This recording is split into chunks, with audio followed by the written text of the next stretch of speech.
Very good morning. Very good morning बेटा। आज हम आपके लिए लेके आए हैं सीएमए फाउंडेशन अकाउंट्स का सेकंड एमसीक्यू वीडियो आईसीएमआई का। This video from question number 51 to question number 100। Start करते हैं बेटा। इसमें आपका जो इंस्टीट्यूट ने क्वेश्चंस दिए हैं उसमें बहुत सारे गलत आंसर्स हैं, तो आप मेरे साथ सारे आंसर्स को सही सही अपने आंसर्स करते चले जाएंगे। चलिए स्टार्ट करते हैं। Question number 51, which of the following accounts is are maintained in the joint venture when separate books of accounts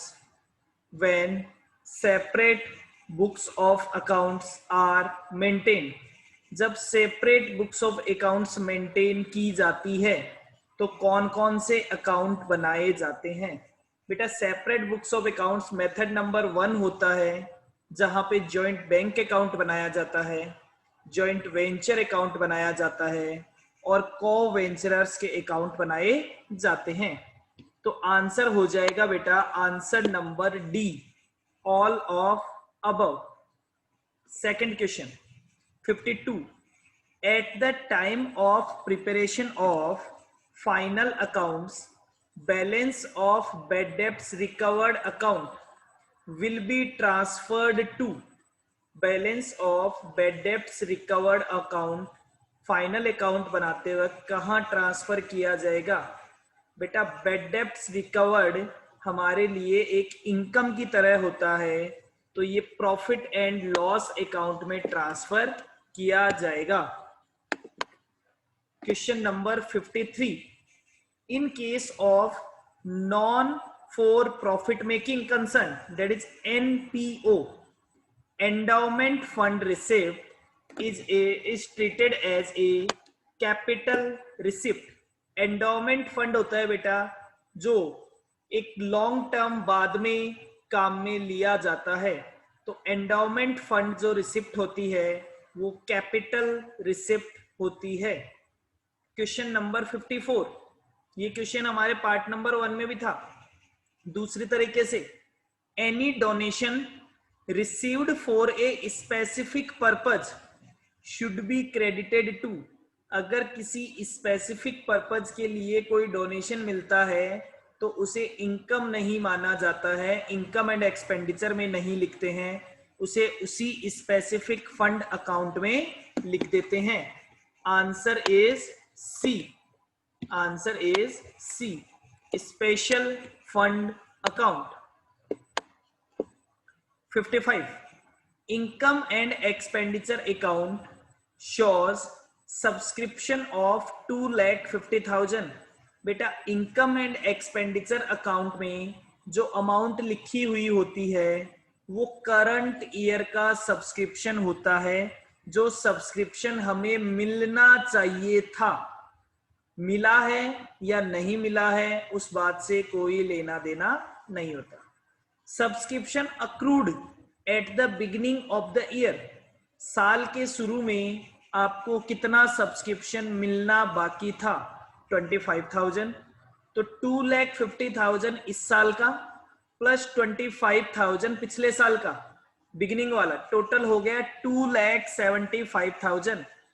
37,500 साल के एंड में भी अक्रूड है, मतलब मिलना बाकी है, तो 2,75,000 minus 37,500, the amount of subscription receipt and payment में कितना आएगा बेटा 2,50,000 plus 25,000 minus 37,500।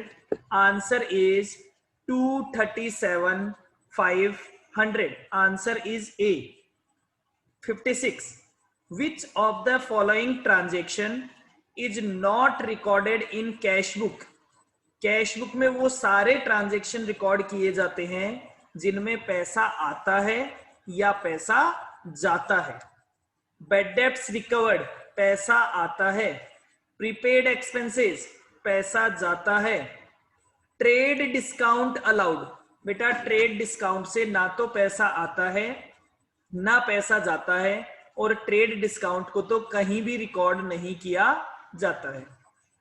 Option number D, freight paid for acquiring and asset, पैसा जाता है। आंसर हो जाएगा C, trade discount allowed. Next is question number 57, credit purchase of fix asset is recorded in, बेटा परचेज बुक में लिखते हैं credit purchase of goods, cash book में लिखते हैं कैश के ट्रांजैक्शन, पेटी कैश बुक में लिखते हैं छोटे छोटे खर्चे। Credit purchase of fix asset लिखा जाएगा जनरल प्रॉपर में। 57 का आंसर हो जाएगा A, journal proper.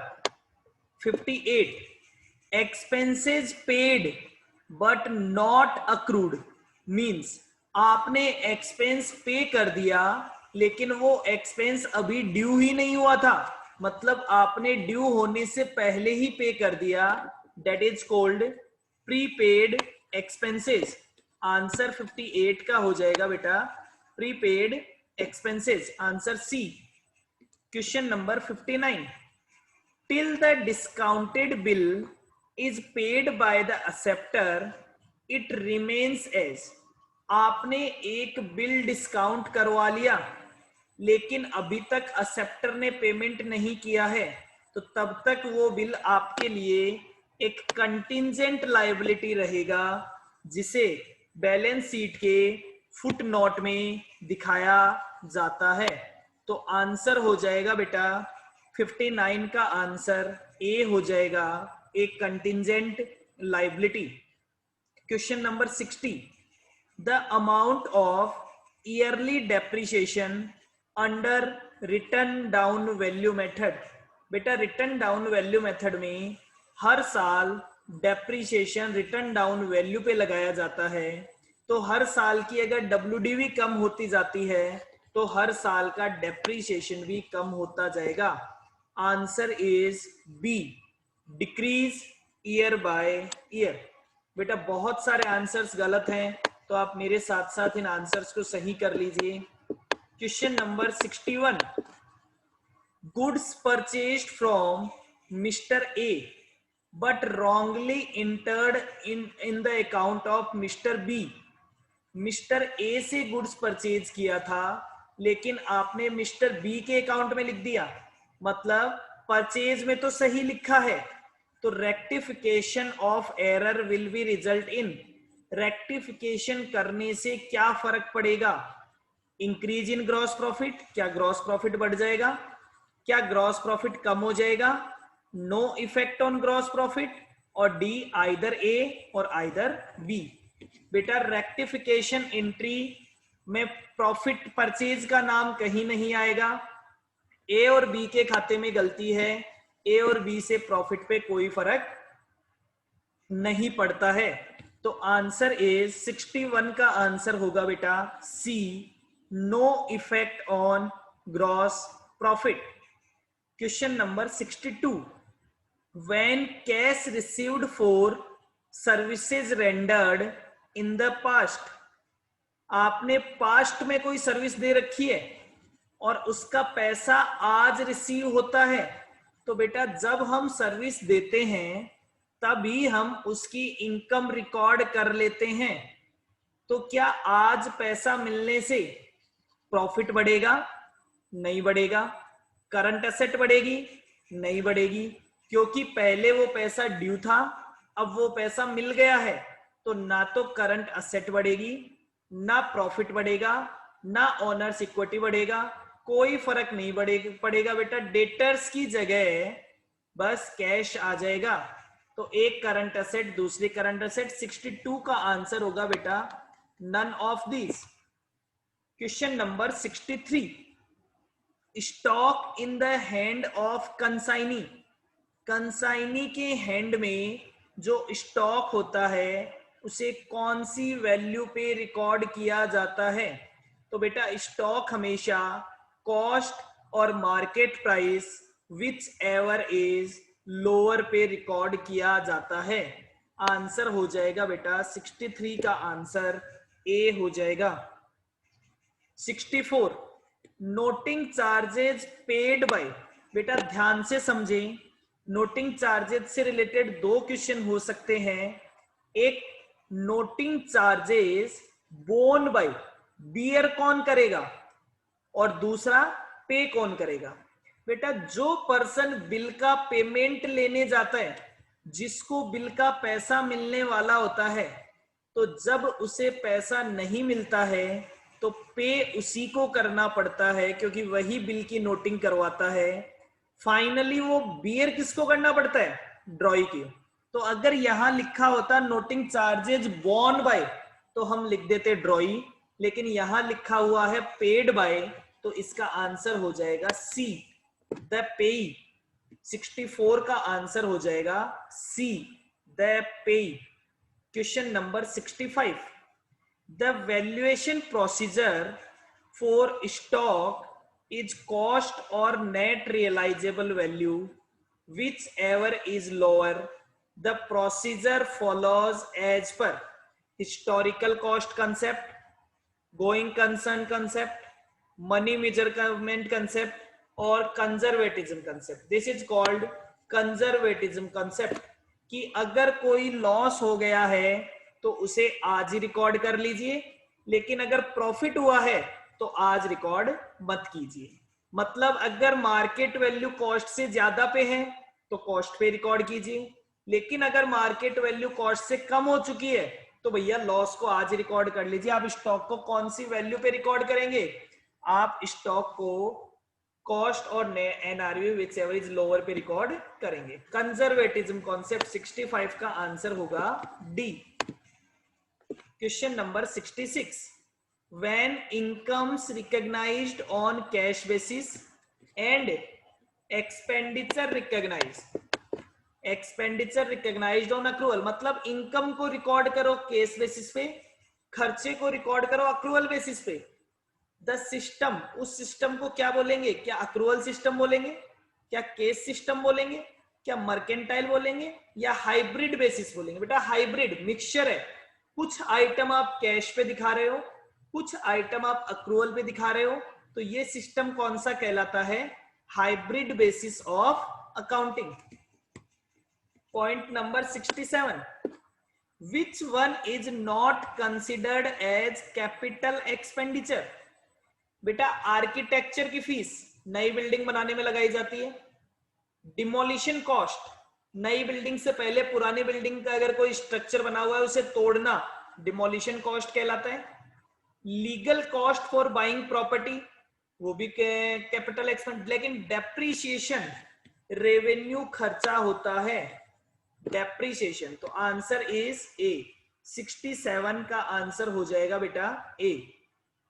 Legal charges paid to defend a suit on firm's factory site is, firm की फैक्ट्री साइट पे कोई किसी ने क्लेम कर दिया, लीगल केस कर दिया, तो उसके लिए जो चार्जेस पे करते हैं डेट आर रेवेन्यू एक्सपेंडिचर। क्योंकि पहले भी फैक्ट्री हमारी थी, अभी भी फैक्ट्री हमारी है, हमने तो हमारी फैक्ट्री को बचाने के लिए कोई लीगल चार्जेस, मेंटेन रखने के लिए लीगल चार्जेस पे किए हैं। तो 68 का आंसर हो जाएगा revenue expenditure. Question number 69, profit and loss account is prepared for a period of 1 year by following the concept of, profit and loss account को प्रिपेयर किया जाता है हर साल, एक साल के लिए। कौन से कॉन्सेप्ट पे, कंसिस्टेंसी पे? नहीं बेटा, कंसिस्टेंसी केवल कहती है अकाउंटिंग पॉलिसी कंसिस्टेंटली फॉलो होना चाहिए। कॉस्ट कॉन्सेप्ट नहीं, वो कॉस्ट की बात करता है। गोइंग कंसर्न वो कहता है बिजनेस हमेशा चलेगा। पीरियोडिसिटी कॉन्सेप्ट ये क्या कहता है कि साहब जो भी आपके इनकम या एक्सपेंस है आप उन्हें एक स्पेसिफाइड पीरियड के लिए रिकॉर्ड किया कीजिए, तो डेट इज पीरियोडिसिटी कॉन्सेप्ट। 69 का आंसर है D.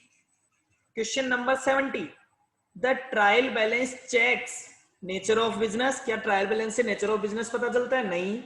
Valuation of closing stock होता है? नहीं। Correctness of cash in hand? नहीं।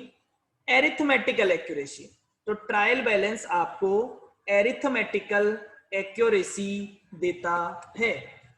Question number 71, error in carry forward of closing balance from one year to another year which affects. बेटा एक साल से दूसरे साल में कौन से अकाउंट जाते हैं? नॉमिनल अकाउंट उसी साल प्रॉफिट एंड लॉस में ट्रांसफर करके बंद कर दिए जाते हैं। रियल अकाउंट का बैलेंस एक साल से अगले साल में जा सकता है। पर्सनल अकाउंट का बैलेंस भी एक साल से अगले साल में जा सकता है। तो both B and C.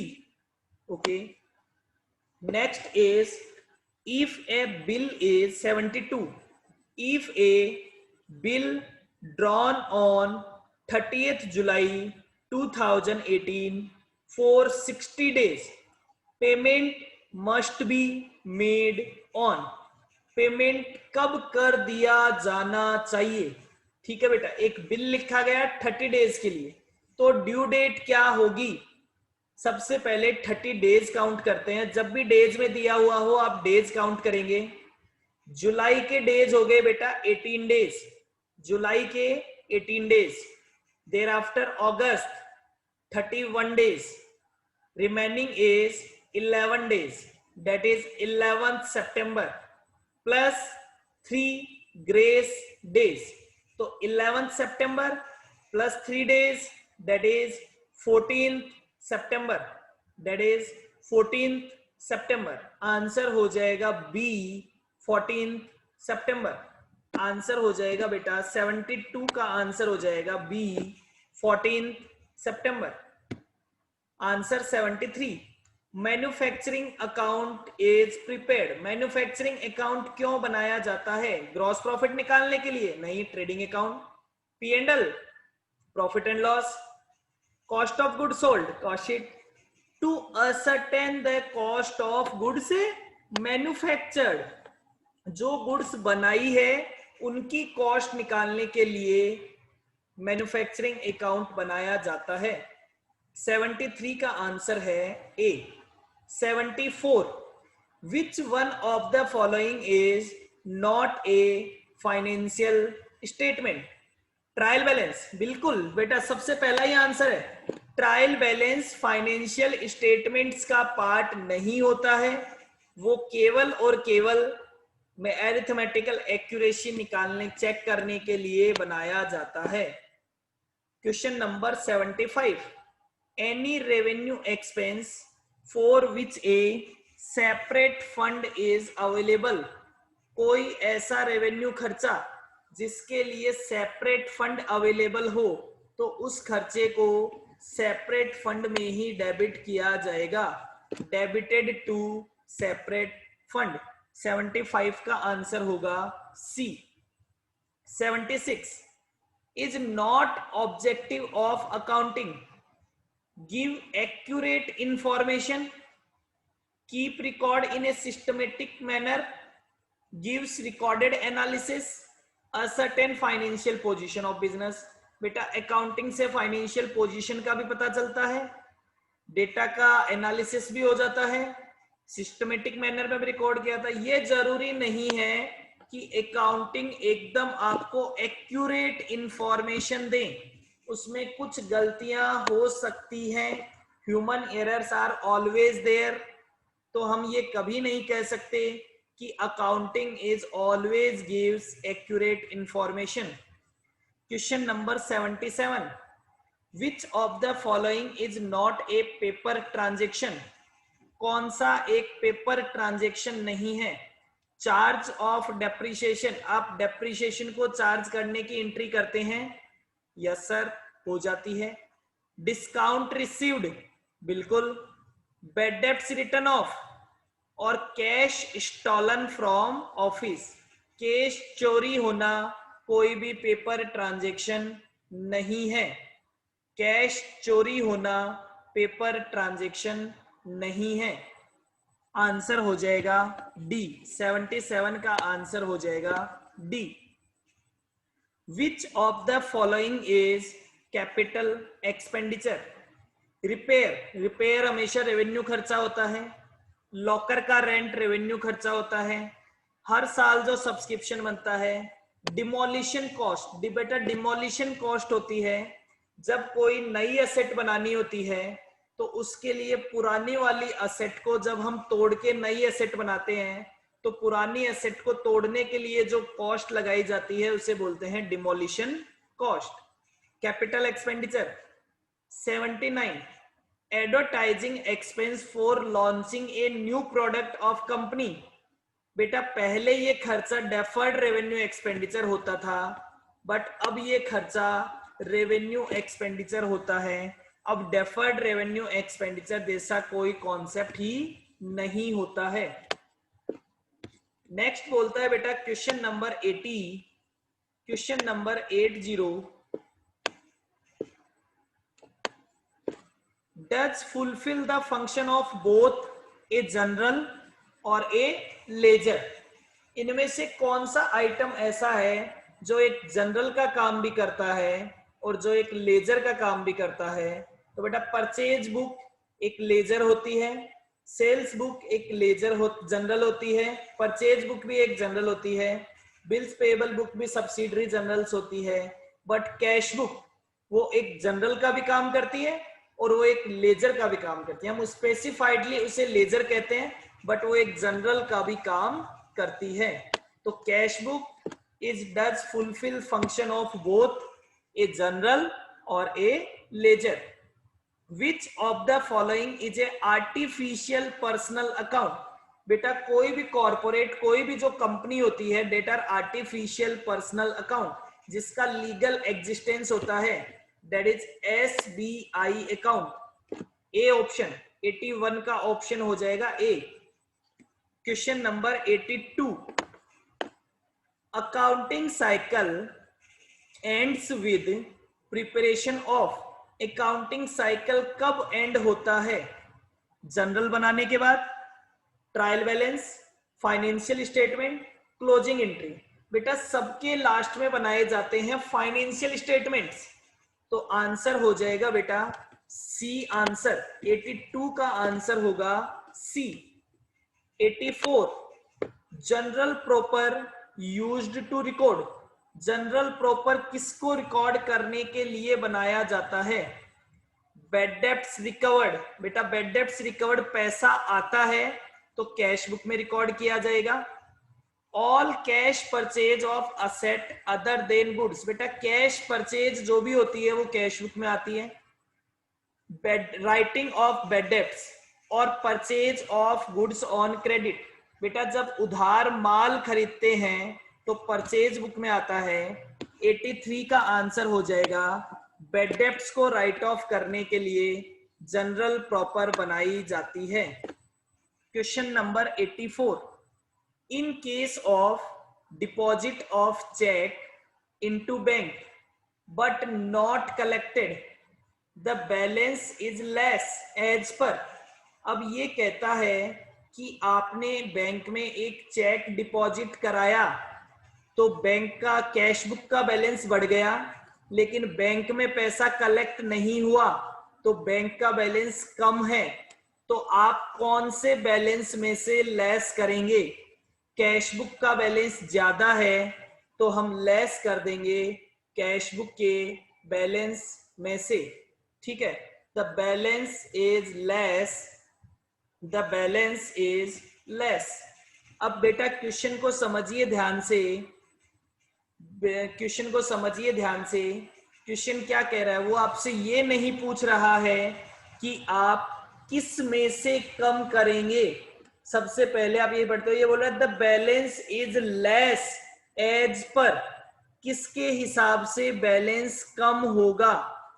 Bank में चेक डिपॉजिट कराया मतलब कैश बुक का बैलेंस आपने बढ़ा दिया, लेकिन चेक कलेक्ट नहीं हुआ मतलब पासबुक का बैलेंस अभी भी कम है। तो आंसर हो जाएगा B, passbook. 85, accounting does not record non financial transaction because of, accounting में नॉन फाइनेंशियल ट्रांजेक्शन को रिकॉर्ड नहीं किया जाता, एंटिटी कॉन्सेप्ट की वजह से नहीं, अक्रूअल नहीं, कॉस्ट कॉन्सेप्ट नहीं, मनी मेजरमेंट कॉन्सेप्ट, हर आइटम को मनी में मेजर करना पड़ेगा, तो इसे बोलते हैं मनी मेजरमेंट कॉन्सेप्ट। 85 का आंसर है D. 86, narration is given at the end of, narration दिया जाता है किसके एंड में, फाइनल अकाउंट्स के एंड में, ट्रायल बैलेंस के एंड में, each ledger account, each journal entry, हर जर्नल एंट्री के बाद में नरेशन लिखा जाता है। 86 का आंसर है D. Which one of the following is an example of personal account? Machinery नहीं, रेंट नहीं, कैश नहीं, क्रेडिटर, क्रेडिटर का नाम भी हो सकता है, A account, B account, C account, तो क्रेडिटर जो होता है वो पर्सनल अकाउंट का एग्जाम्पल होता है। Question number 88, 5000 incurred for upgradation of computer by installation of 120 MB RAM। बेटा पहले 64 का होगा, फिर अपन ने उसे 120 का बढ़ा दिया, तो उससे उसकी स्पीड बढ़ जाएगी, पहले से ज्यादा बढ़ जाएगी, तो ये उसकी कैपेसिटी को इंक्रीज कर रहा है, that is a capital expenditure. 88 का आंसर होगा सी। 89, cost of goods purchased for resale is an example of, जो हम माल खरीदते हैं बेचने के लिए, वो एक रेवेन्यू आइटम होता है, it is a revenue expenditure. Question point number 90, insurance claim received on account of machinery damaged completely by fire. जब एक मशीन कंप्लीटली डैमेज हो जाती है, बेटा अगर मशीन थोड़ा डैमेज होता है और उसके रिपेयर के लिए कोई पैसा मिलता है, that is revenue receipt, but machine को जब बेच देते हैं तब पैसा आता है, मतलब मशीन गई और जो पैसा आया, दैट इज कैपिटल रिसिप्ट। वैसे ही जब मशीन कंप्लीटली डिस्ट्रॉय हो जाती है तो पैसा जो आ रहा है वो मशीन के बदले में आ रहा है, एक कैपिटल असेट के बदले में आ रहा है, तो वो कौन सा पैसा होगा, capital receipt. Question number 91, an expenditure is capital in nature when, जिसको पैसा मिलता है, is going to treat it for the purchase of fix asset, नहीं, it increase the quantity of fix asset, हाँ बेटा, जब किसी खर्चा करने से आपकी फिक्स असेट में इंक्रीज होता है तो वो हमेशा ही एक कैपिटल एक्सपेंडिचर होता है। 91 का आंसर हो जाएगा B. 92, a withdrawal of cash from business by the proprietor should be credited to, जब कोई बिजनेस का प्रोप्राइटर, ऑनर कोई पैसा बिजनेस से विड्रॉ करता है तो क्या एंट्री करते हैं, drawings account debit to cash, तो क्रेडिट कौन सा अकाउंट होता है, कैश अकाउंट क्रेडिट हो जाता है। Cash book is a form of a ledger, a journal, a trial balance और ऑल ऑफ द अबव।